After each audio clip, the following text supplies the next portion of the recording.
everyone, welcome back to your Not Finished podcast. My name is Brittany Franklin. I am the host of this podcast. Excited to be bringing you another installment of the What Keeps You Alive series. Most of the, if not all of the What Keeps You Alive series episodes have been more life lessons and things that can help you think about things that'll give you hope and encouragement. Today's episode is actually a practical tool that you can use, especially for those who are experiencing suicidal ideation. It's a practical tool that you can use when you are feeling distressed and are in a moment of crisis. So I'm just going to jump straight into it.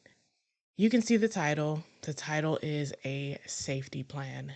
This is something that I have just recently had, actually. My current therapist helped me set up my safety plan in the event that I have just a depressive episode that is maybe too much to handle, or I am in a moment of crisis. And so we walked through the safety plan together.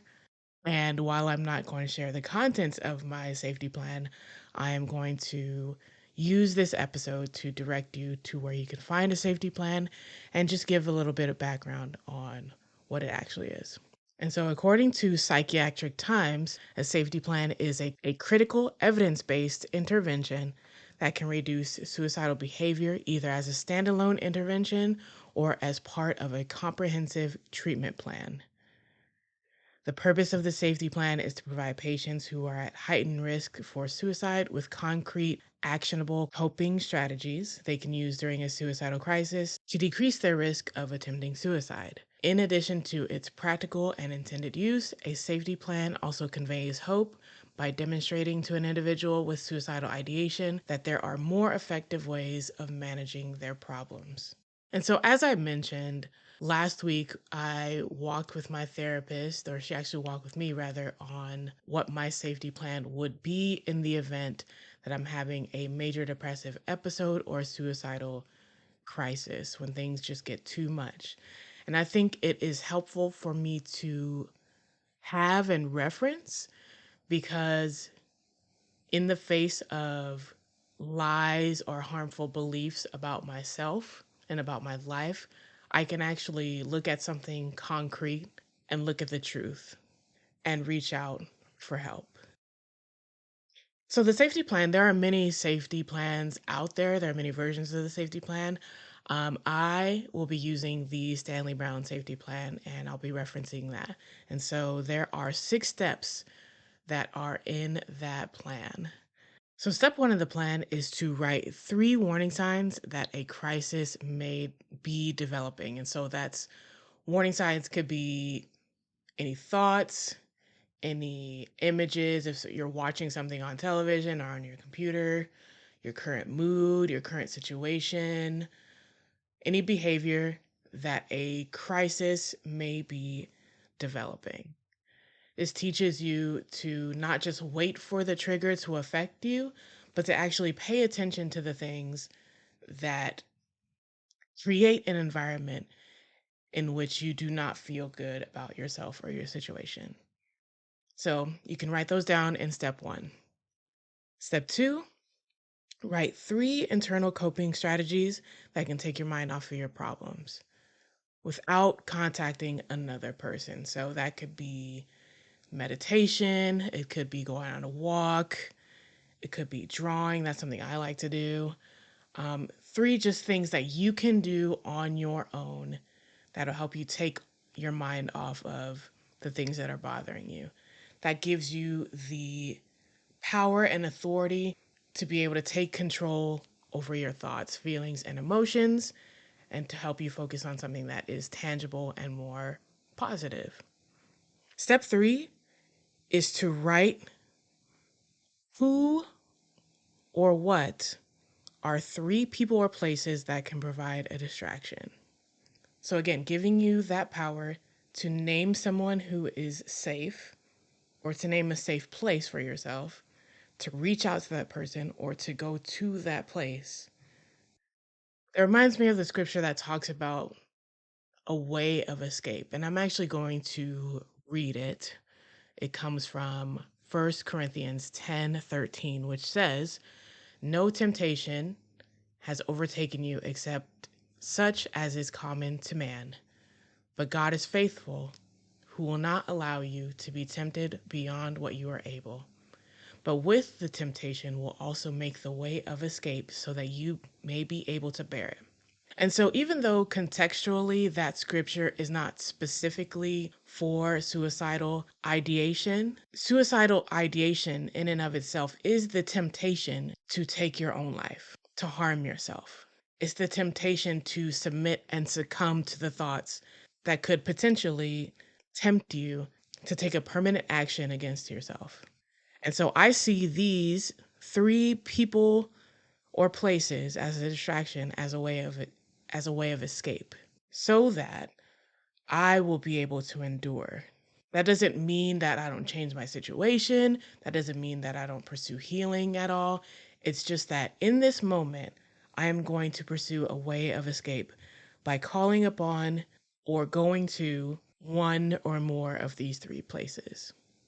Step 4, who can you ask for help? That's kind of the same thing as step 3 a little bit, but it's specifically calling on the people you can ask for help. If you do not have someone that you can call for help, there's always 988, which is 24/7.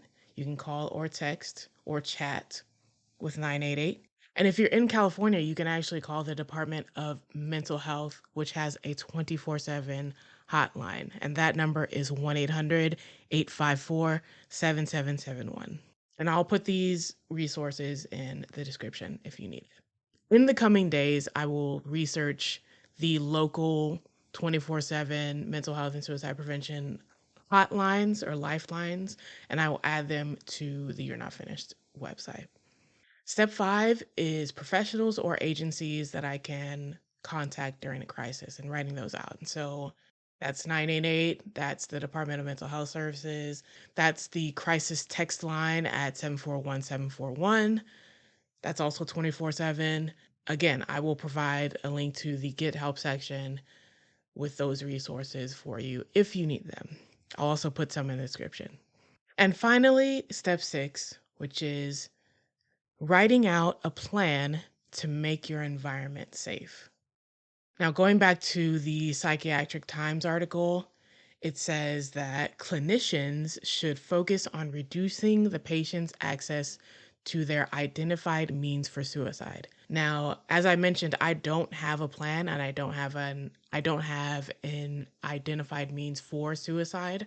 However, if someone does have plan or they do have access to things that would harm them, this means restricting access to firearms, reducing access to pills, for example, reducing access to sharp objects, anything that can be used to contribute to the act of suicide. It's removing every single thing that can tempt you to take that act to self-harm or to end your life potentially. So this list has actually been great for me to have. I don't reference it every day, but when I do reference it, it reminds me that I do have a way of escape in the event that things get too overwhelming. A way of escape that is not suicide, I should add. But yeah, a way of escape where I can reference what's true. I can call someone. I can go to one of the places that is on my safety plan. I can use the coping strategies that I have. I can pay attention to any warning signs or environments that may be triggering and remove myself from those places, from those people, from those situations that can trigger thoughts and feelings of suicidal ideation. So if you need a safety plan to reference, again, you can look at the link in the description, or you can head over to www.you'renotfinished.com and click the Get Help section, and the safety plan will have been added to that page by the time this episode comes out. If you need any additional help or any support or resources, you can reference that page on the You're Not Finished website as well.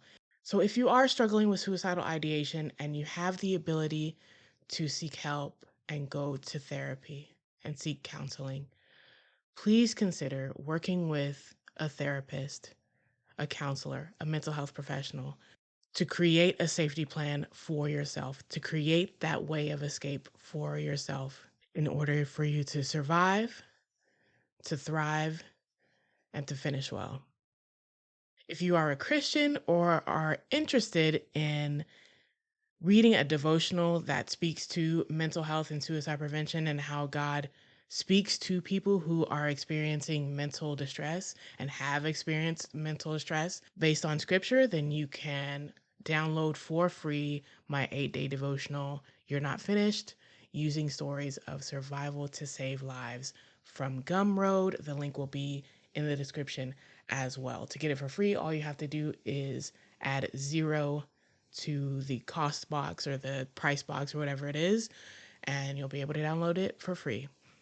If you need a physical copy, that is available as well. There is a spiral bound copy on Lulu available for $9. Also, if you are a woman or young girl who is struggling with dependence on or addiction to self-stimulation and pornography and are interested in curbing that habit and ridding yourself of it completely and focusing on the roots of why you feel like you might need to turn to those things for relief, please consider the YNF workbook, You're Not Finished, From False Intimacy to Freedom, that is available on Amazon. It's also available on Lulu, a spiral bound version as well. The links will be in the description for you. And if you want to learn more about those resources before purchasing them or before downloading them, head over to you'renotfinished.com and you'll get all the information that you need. Thank you so much for listening. I hope you have a great day and finish well.